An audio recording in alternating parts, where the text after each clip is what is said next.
वहाँ Indian national Lokdal party किसानों की सबसे ज़्यादा मददगार है और हर पार्टी का हर कार्यकर्ता, चाहे वो छोटा है या बड़ा, इंडियन नेशनल लोकदल पार्टी का हर कार्यकर्ता वॉलंटियर के तौर पर किसानों की मदद के लिए काम कर रहे हैं। उस विषय में बात करने के लिए, कार्यकर्ताओं की ड्यूटी लगाने के लिए और पार्टी के संगठन को मजबूत बनाने के लिए, इन उद्देश्यों के साथ आज हम डिस्कस करने के लिए आए थे।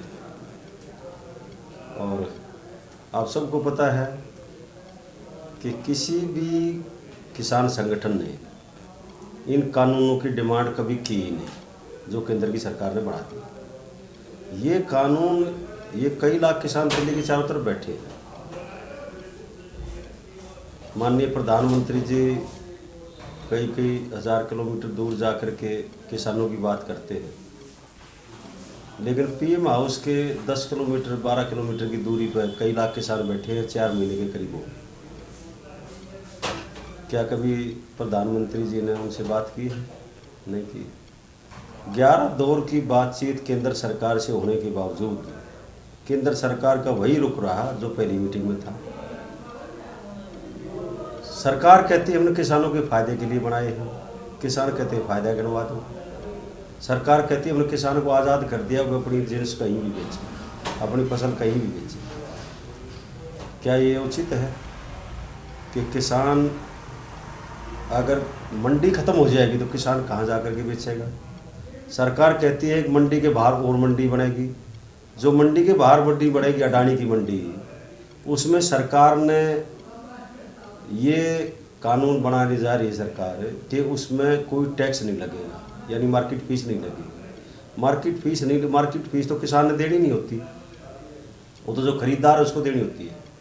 चाहे एफसीआई है, चाहे एफएड है, चाहे नेफेड है, जो भी है वो उनको देनी होती है मार्केट फीस, किसान को तो नहीं देनी होती है ना। अगर मंडी के बाहर मंडी लगेगी तो उस पर कोई फीस, मार्केट फीस लगेगी नहीं, तो उसे 50 रुपये 100 रुपये क्विंटल फालतू दे करके 2-3 साल 4 साल के लिए वो किसानों का सारा माल खरीद लेगा और फिर उस जो सरकारी मंडियां हैं वो ख़त्म हो जाएंगी। और जब सरकारी मंडी ख़त्म हो जाएंगी तो जैसे जियो ने किया था ऐसे ही हाल किसानों का हो जाएगा। क्या किसान ये कहते कहीं बेचो, क्या किसान कनाट प्लेस में अपनी ट्रॉली भर कर ले जाएगा गेहूँ की, सरसों की, जौ की या धान की? कहाँ बेचेगा? किसान संगठन कहते हैं हमने ये कानून नहीं चाहिए, सरकार ज़बरदस्ती कर रही है। नहीं, हम तो फ़ायदा कर रहे हैं। फ़ायदा गिनवाओ तो फ़ायदा बताते नहीं हैं। क्या फ़ायदा है? कुछ फ़ायदा नहीं है। आम आदमी के दिमाग में अच्छी तरह से ये बात आ गई कि अडानी के गोदाम 2-3 साल पहले बन करके तैयार हो गए और कानून सरकार ने बाद में बनाया। अडानी के गोदाम में अंदर तक रेलवे लाइन चली गई ताकि माल गाड़ी को कोई दिक्कत ना आए। तो ये किसके लिए? किसान के लिए, फायदे के लिए नहीं बनाए हैं। ये तो अडानी और अंबानी के फायदे के लिए कानून बनाए हैं। इसलिए दिल्ली के चारों तरफ लाखों किसान बैठे हैं। लॉकडाउन का बहाना लेकर के लोगों को घरों में रहने पर मजबूर कर दिया और लॉकडाउन में किसान के खिलाफ और आम आदमी के खिलाफ ये कानून बना दिए। एक कानून तो ऐसा है जो आम आदमी के खिलाफ है, जो लैंडलेस है, जिसके पास ज़मीन नहीं है, जो गरीब आदमी है, जो मोल लेकर के खाता है। एसेंशियल कमोडिटी एक्ट, आवश्यक वस्तु अधिनियम, आवश्यक वस्तु कानून। तो वो जो कानून बनाया है वो तो आम आदमी के खिलाफ है, जो हर चीज़ मोल लेकर के खाता। किसान तो, मान लो मैं गेहूँ पैदा करता हूँ, मैं किसान हूँ, तो मैं अपने साल भर के दाने, खाने के दाने जो हमारे परिवार को चाहिए वो रख करके बाकी बेच दूँगा। लेकिन आम आदमी तो बेचारे ने शुरू से लेकर आखिर तक मोल ही लेकर खाना है। हर चीज़ जो आपके काम आती है वो जब अडानी के गोदाम में जमा हो जाएगी तो फिर उसके 4-5 गुना 10-10 गुना दाम। अडानी का स्टोरेज को ठेका दे दिया और अंबानी को रिटेल का ठेका दे दिया। उससे छोटा दुकानदार भी बर्बाद हो जाएगा, जो हमारे कस्बों में, शहरों में बैठे हैं, वो भी बर्बाद हो जाएगा। इसलिए ये भयंकर कानून है जो आम आदमी के खिलाफ है। सरकार को चाहिए कि वो इन कानूनों को वापस ले और किसानों को वहाँ से दिल्ली के चारों तरफ जो बैठे हैं उनको बाई इज्जत उठाने का काम। सरकार ये कह रही है लगातार, अब किसान ये कह रहा है बार बार काला काला काला, लेकिन कुछ काला तो गिनवाए, काला कहाँ है, कहाँ काला? अब मैं बताता हूँ काला कहाँ है। सरकार ने कानून बाद में बनाए, अडानी के गोदाम पहले बनवा दिए, ये काला है कि सफ़ेद है? अडानी के गोदामों में रेलवे लाइन बिछवा दी, ये काला है कि सफ़ेद है? लॉकडाउन में कानून बनाए, ये काला है कि सफ़ेद है? क्या दिक्कत आ गई थी लॉकडाउन लगा करके कानून बनाने की? क्या ये उचित है कि एनसीआर में अगर किसान ने अपनी फसल काट ली, चाहे वो गेहूँ काट लिए और चाहे किसी ने जीरी काट ली, अपनी धान काट लिए, और जो ठूंठ रह गए, उन ठूठों में अगर कोई रात चलता ही पतंगा फेंक दे और उसमें आग लग जाए तो सैटेलाइट से पता चल जाता है कि कौन से की खेत में कहाँ आग लगी।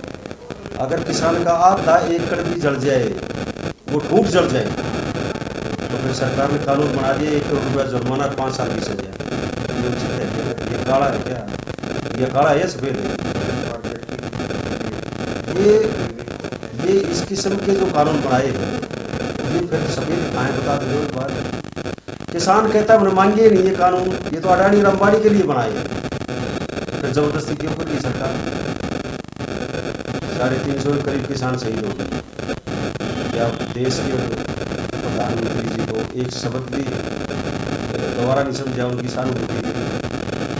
पाकिस्तान की पत्रकार दूसरे देश में कत्ल हो गया, मार दी, उसके लिए तो प्रधानमंत्री जी आंसू बहाते हैं। और हिंदुस्तान का किसान अपनी जायज़ मांगों को लेकर के बैठा है, उसके प्रति, उनको शहीद हुए उनके प्रति एक शब्द भी लोकसभा में और राज्यों की विधानसभाओं में जहाँ बीजेपी की सरकार है, एक शब्द की सहानुभूति का नहीं। इससे बड़ी बेशर्मी को कोई बात हो सकती है क्या? नहीं हो सकती। प्रदेश में जैसे महिलाएं सुरक्षित नहीं है, अभी ताज़ा उदाहरण आया कि जेजेपी के कार्यकर्ता के खिलाफ अधिकारी को छेड़छाड़ का मामला दर्ज। जेजेपी और बीजेपी के लोगों के खिलाफ गाँव में बोर्ड लगा दिए गए हरियाणा में कि वो गांव के अंदर ना आए, अगर कोई अनहोनी घटना घटेगी तो वो खुद जिम्मेदार है। जहाँ तक कानून व्यवस्था का संबंध है, कानून व्यवस्था का तो दिवाला पिटते हैं। नारे तो देते हैं बेटी बचाओ बेटी पढ़ाओ, लेकिन बेटियों की सुरक्षा के लिए कोई काम नहीं उठाते, कोई कदम उठाते नहीं। आज बेरोजगारी की क्या हालत है हरियाणा में? वैसे तो पूरे देश में हालत ख़राब हो रही है।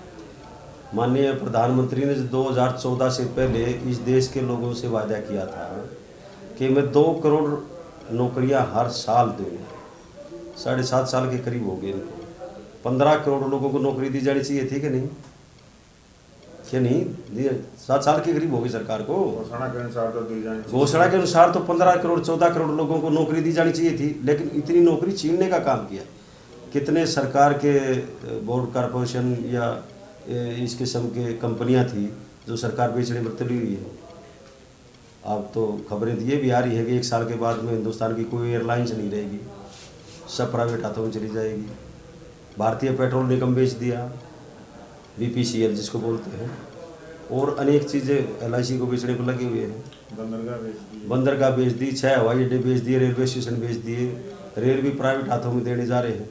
मतलब ये है कि अगर अब प्रधानमंत्री जी तक बयान आया था, एक दिन अखबार में मैंने पढ़ा था, 100 से ज़्यादा कंपनियों को सरकार बेचेगी। अगर 100 से ज़्यादा कंपनियों को बेचेगी तो कई लाख कर्मचारी बेरोजगार होंगे, और जो प्राइवेट कंपनियां जो लेंगी वो उन कर्मचारियों की वो सुरक्षा नहीं कर पाएंगी। इसलिए पता नहीं क्या इनको दिखाई दे रहा है। तो ये लोकतंत्र का गला घोटने का षड्यंत्र है सरकार। सर, जो महिला IAS के साथ जो छेड़छाड़ की गई है जेजेपी कार्यकर्ता द्वारा, उसमें जो दूषण चौटाला जी वो सफाई नहीं दे रहे, वो कहते हैं हमारा कोई कार्यकर्ता नहीं है, लेकिन उसका एक बैनर पे उसकी फोटो भी है दूषण चौटाला के साथ। ये इन लोगों ने लोगों को बरगला करके वोट ले ली और जननायक जनता पार्टी बनाई, चौधरी देवीलाल जी की आत्मा को ठेस पहुंचाई।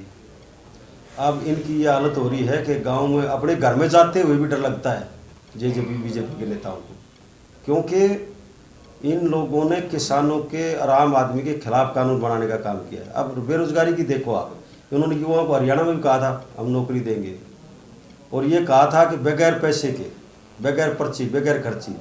अभी 2 महीने पहले रिजल्ट आया था, 99 99 जेई लगाए थे बिजली बोर्ड में, 99, उसमें से 77 बाहर के थे। 77 लोग बाहर के थे, हरियाणा के केवल 22 थे। क्या हमारे बच्चों में टैलेंट नहीं है क्या? क्या हमारे बच्चे पढ़े लिखे नहीं है क्या? ये क्या हालत कर दी सरकार ने। 600, अभी 1-1.5 महीना पहले 600 वैकेंसी निकाली थी। फरवरी में एग्ज़ाम हुए थे लोगों की, किसी ग्राम सचिव की 600 वैकेंसी निकाली। उसके अगेंस्ट 6,72,000 बच्चों ने फार्म भरे, पोस्ट ग्रेजुएट 6,72,000 बच्चों ने। और कितना खर्चा लगा? दूसरे डिस्ट्रिक्ट में उनके सेंटर डाल दिए जो एग्ज़ाम देने के लिए गए। तो बहन बेटी भी जाती हैं, पहले दिन जाना पड़ता है, गाड़ी किराए पे करके ले जानी पड़ो या अपनी गाड़ी ले जानी पड़ो। तेल कितना महंगा कर दिया, 100 रुपये लीटर, 90 रुपये लीटर। डीजल कितना महंगा कर दिया, गैस के सिलेंडर कितने महंगे कर दिए, डबल से फालतू कर दिए इन्होंने। और जब एग्ज़ाम देने के लिए बैठे सेंटर में, तब कहते पेपर लीक हो गया। पेपर लीक करने वाले अधिकारियों के खिलाफ तो कोई कार्रवाई होती नहीं, एसएससी के चेयरमैन के खिलाफ तो कोई कार्रवाई होती नहीं है। किसी कलर को पकड़ लिया, किसी सिपाही को पकड़ के अंदर कर दिया। इस किस्म के काम हो रहे हरियाणा। ये रैंकिंग हुई थी पिछले साल, उसमें हरियाणा के मुख्यमंत्री की रैंकिंग में सबसे नीचे स्थान था। अब की बार जो रैंकिंग आई है उसमें बीजेपी का सबसे नीचे, ये जो इन्होंने बदला है उत्तराखंड का, ये था। और दूसरे नंबर पर भी मनोहर लाल जी खट्टर साहब है। लेकिन लोगों की परवाह नहीं करते हैं। ये सोचे भाई सारी उम्र हम प्रधानमंत्री रहेंगे, मुख्यमंत्री रहेंगे, हमारी सरकार रहेगी, ये इनकी सोच है, जबकि ऐसा होता नहीं है।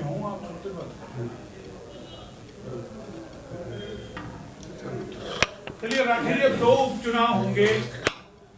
एक तो अभी अभय सिंह चौटाला जी ने जो सीट छोड़ी है वो, एक और होंगे। 2 चुनाव होने हैं। क्या लगता है जो किसान आंदोलन चल रहा है, तो तमाम राजनीतिक पार्टियों को छोड़ करके कोई किसानों के बीच से कोई उम्मीदवार खड़ा करना चाहिए? देखिए, जब चौधरी अभय सिंह चौटाला जी, जब ये किसान दिल्ली के चारों तरफ आए, तो अभय सिंह चौटाला जी वहाँ गए थे। सिंघू बॉर्डर भी गए, टीकरी बॉर्डर भी गए, शाहजहाँपुर बॉर्डर भी गए, पलवल बॉर्डर पे भी गए थे और गाजीपुर बॉर्डर पे भी गए थे। तब वहाँ किसान संगठनों ने ये कहा था कि आप इस्तीफा दे करके आओ, हम आपका स्वागत करेंगे और हमारा आंदोलन भी मजबूत होगा, इससे हमारे को हौसला मिलेगा, हमारी हिम्मत बढ़ेगी। और उन्होंने सब जनप्रतिनिधियों को आह्वान किया था, लेकिन किसी ने भी किसानों के हितार्थ इस्तीफा देने की हिम्मत नहीं दिखाई। चौधरी देवीलाल जी ने 35 साल पहले इस प्रदेश के लोगों की भलाई के लिए SYL के पानी के मुद्दे को लेकर के विधानसभा से त्यागपत्र दिया था 1985 में, और त्यागपत्र दे करके लोगों के बीच में आगे थे। 87 में जब चुनाव हुआ तो 90 में से 85 सीटें जीती थी। शायद इस सरकार को एहसास नहीं है कि लोगों में कितना गुस्सा है इनके खिलाफ। ये देश आज़ादी के बाद 1947 के बाद आज तक शायद आपने सुना भी नहीं होगा, हमने तो सुना नहीं है कि किसी प्रदेश के मुख्यमंत्री को उसी के गृह जिले में उसके हेलीकॉप्टर को भी लोगों ने लैंड नहीं करने दिया, उनके हेलीपैड को उखाड़ के फेंक दिया। 2 जगह तो करनाल जिले में हुआ है, एक पाडा गांव में और एक कैमला गांव में। और उप मुख्यमंत्री के हेलीकॉप्टर को भी नहीं उतरने दिया, वो अपने घरों में नहीं घुस सकते। ये हालत हो रही है हरियाणा में आज, तो क्या हाल होगा इनका। अब 2 उपचुनाव आने, पूरे हिंदुस्तान में जितने भी उपचुनाव होने थे उन सब की डिक्लेरेशन होगी, वो सब डिक्लेयर कर दिए बंगाल के चुनाव के साथ। हरियाणा के क्यों नहीं किए? इसलिए नहीं किए कि इनको इस बात का पता है कि लोग गांव में तो घुसने देते नहीं, चुनाव कैसे लड़ोगे। इसलिए सरकार डरी हुई है और कांग्रेस का आधार वैसे ही खत्म हो गया, क्योंकि ये बिल तो बनाए कांग्रेस ने थे उस टाइम पे भी 2012 में जब ये लोकसभा में रखे थे। और ये बिल जो इसका फॉर्मेट तैयार किया था वो एक 5 मेंबरी कमेटी थी, 5 मुख्यमंत्रियों की। उसमें चौधरी भूपेंद्र सिंह हुड्डा भी उस टाइम पर हरियाणा के मुख्यमंत्री थे 2012 में जब भी पार्लियामेंट में रखा गया था। तो ये हुड्डा साहब के नेतृत्व में उनकी चेयरमैनशिप में एक कमेटी बनी थी और हुड्डा साहब के दस्तखत हैं उस पर जो ये बिल ड्राफ्ट किए गए थे। फिर ये रखे 2012 में। उस टाइम पे कांग्रेस के पास लोकसभा में पूर्ण बहुमत नहीं था, क्षेत्रीय दलों का समर्थन था साथ, चाहे ममता बनर्जी का था, चाहे नवीन पटनायक का था, चाहे मुलायम सिंह यादव का था, चाहे लालू प्रसाद यादव का था। क्षेत्रीय दलों के समर्थन से सरकार चल रही थी। जब 2012 में ये रखे पार्लियामेंट में पास कराने के लिए, तो उस समय कांग्रेस ने पूरा जोर लगा था ये पास हो जाए। उस समय बीजेपी इसके खिलाफ थी। श्रीमती सुषमा स्वराज जो आज इस दुनिया में नहीं रही, उन्होंने पूरी ताकत के साथ इन बिलों का विरोध किया था। बीजेपी ने इन बिलों का विरोध किया था और कांग्रेस ने उनको समर्थन दिया था। मेरा सवाल आपने गौण कर दिया। जो नहीं, मैं सवाल उसी पर आ रहा हूँ, आप चिंता ना करो, मुझे सवाल का ध्यान है। तो वो जो काम किया था वो कांग्रेस ने किया था। कांग्रेस उसको पास इसलिए नहीं करा पाई कि मेजोरिटी नहीं थी। अब बीजेपी के पास मेजोरिटी है तो ये बिल पास हो गए। लेकिन इसलिए कह रहा हूँ मैं कि मैं मानता हूँ, सब मानते हैं कि लोकसभा में बीजेपी का बहुमत है, लेकिन राज्यसभा में तो आज भी बहुमत नहीं है। कांग्रेस ने राज्यसभा में जब ये बिल पास किए, ये बिल रखे, तो कांग्रेस ने इनके खिलाफ वोटिंग करनी चाहिए थी, लेकिन कांग्रेस सोची समझी साजिश के तहत वॉकआउट करके चली गई और राज्यसभा में ये बिल पास करवा दी। अगर राज्यसभा में पास नहीं होते तो फिर ये कानून कैसे बढ़ता। तो जहाँ तक बात चुनाव की आप कह रहे हो, चुनाव में इंडियन नेशनल लोकदल पार्टी मजबूत, सबसे ज़्यादा मजबूत स्थिति में है। और अभी हम काड़का में हमारा एक हफ्ते का प्रोग्राम था, हम वहाँ कभी आए हैं। 36 गाँव के प्रोग्राम हमने किए हैं। चौधरी अभय सिंह चौटाला जी ने प्रोग्राम किए हैं। हर गांव में जोर शोर से स्वागत हुआ है अभय सिंह जी का। और दोनों की दोनों सीटें बीजेपी जेजेपी को तो लोग घुसने नहीं देंगे गांव में। कांग्रेस का भी कोई आधार नहीं है। हरियाणा में दोनों की दोनों उपचुनाव जो है वो INLD के पक्ष में जाएगी। ये हरियाणा प्रदेश में बेटी बचाओ बेटी पढ़ाओ का जो हमारा बीजेपी पार्टी का था वो सार्थक तो नहीं हो रहा है, क्योंकि कानून व्यवस्था आज इतनी बिगड़ गई। दोनों जो संगठन की सरकार है, साझी सरकार है, वो दोनों जिम्मेदार हैं। सरकार का जो साझी सरकारें चलती हैं वो साझा ही जिम्मेदारी है। पूरे प्रदेश के अंदर इस मंत्रिमंडल की, इस सरकार की जिम्मेदारी है। वो कानून व्यवस्था नहीं रख सकी, इसमें वो फेल है, क्योंकि आज सारे प्रदेश के अंदर महिलाओं के प्रति जो दुर्भाव हो रहा है उसको नहीं रोक पा रही है। इसलिए सरकार ये इस मसले में फेल है। राणा जी, किसान आंदोलन का कहीं आपको लगता कोई निष्कर्ष कुछ होगा? सरकार मानने को तैयार नहीं है, किसान झुकने को तैयार नहीं। जिस तरीके से अब किसान उग्र हो रहे हैं, पंचायत जो हो रही है उसका कोई नया स्वरूप देख रहे, कुछ नया विकल्प निकलेगा? देखिए, किसान आंदोलन की बात जब केंद्र के अंदर ये एजिटेशन पास किए, ये अध्यादेश से पास किया कानून। अध्यादेश को तो आप समझते हो मंत्रिमंडल ही पास करता है, और मंत्रिमंडल में एक ही पार्टी के सदस्य होते हैं, वो बीजेपी के ही हैं सारे। अब जब लोकसभा में अगर इसको रखा जाता पहले, अध्यादेश पास करने से पहले, तब तो इस बिल के ऊपर पूरी तरह से चर्चा होती और ये बिल ठीक इसमें जो खामियां थी निकल जाती। वो तो हो गया, जो पंचायत हो रही है उससे क्या कोई नया विकल्प निकलेगा क्या? इसमें किसान की एक डिमांड है कि सरकार को वापस लेने पड़ेंगे, नहीं सरकार को जाना पड़ेगा। जितना लंबा चलेगा उतना कांग्रेस बीजेपी को नुकसान होगा। नुकसान कैसे होगा? क्योंकि पहले तो सरकार ये सोचती थी, केंद्र की सरकार, ये हरियाणा पंजाब तक सीमित रहेगा, लेकिन जो इन्होंने ये बिल पास करे 3 कृषि सुधार बिल के नाम से, इसमें MSP का कानूनी तौर से पास नहीं किया इन्होंने, और उस पर यह एजिटेशन चल गया। लेकिन अब पूरे देश का किसान जागृत हो गया इस पर। भाई MSP उत्तर प्रदेश का किसान भी चाहता है, बिहार का भी चाहता है, बंगाल का भी चाहता है। अब ये जैसे जैसे आंदोलन लेट होगा तो ये फैलेगा सारे देश में, और पूरे देश के अंदर ये विश्व का सबसे बड़ा आंदोलन हो गया। और इससे भारतीय जनता पार्टी की सरकार को इस देश में से इस बिल के ना वापस लेने की वजह से जाना पड़ेगा।